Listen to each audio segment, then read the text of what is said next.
I am not their therapist, I am not their psychiatrist, I'm not their mother, their father. I am the person who's supposed to solve their problem. Get to the point, and I'll solve your problem. Then hopefully they put a period to the end of their legal dispute and move on with their lives. That's my job. Okay, your story. I'm waiting. And I think that the viewing public enjoys seeing fast, efficient, most of the time right. Because I think that most of the time the decisions that we make may not be popular with both sides. That's not what's supposed to happen. It's not a popularity contest, but most of the time the decisions are right. Do you understand? Yeah. That's I ridiculous. understand. That's your own ego. What you see is what you get. I was commenting to someone that when I was a sitting judge, and I was a sitting judge for about 15 years, people used to say to me, Judy, hold it down. Don't get so excited. You're going to get in trouble.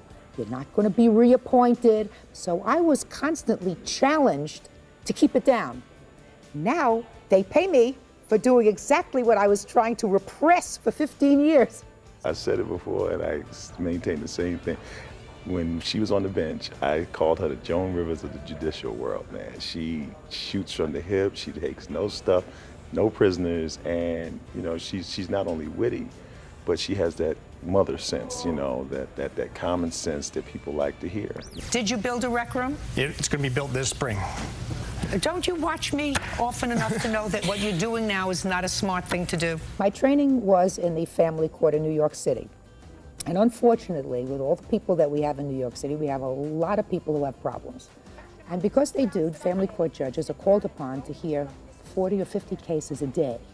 That is in a 7-hour day, where we're making vitally important decisions about vitally important family matters in 3 to 5 minutes. So you have to be able to cut to the chase, get to the point, and keep your fingers crossed that your common sense and visceral reaction to things are right. Is this your first time in Los Angeles? You bet. Having a good time? Not right now. I think that there is a certain generic quality to problems that transcend where you live in the country, irrespective of your socioeconomic position. The people that come here, the problems that they present are really problems that they've allowed to invade a particular period of their lives. Sometimes people have been involved in this dispute for a year or 2 or more. To them, it detracts from the quality of their lives because they are consumed with it. They can't get on with having a good time because they're constantly thinking that somebody has pulled the wool over their eyes and they want to get it resolved. That's what we do.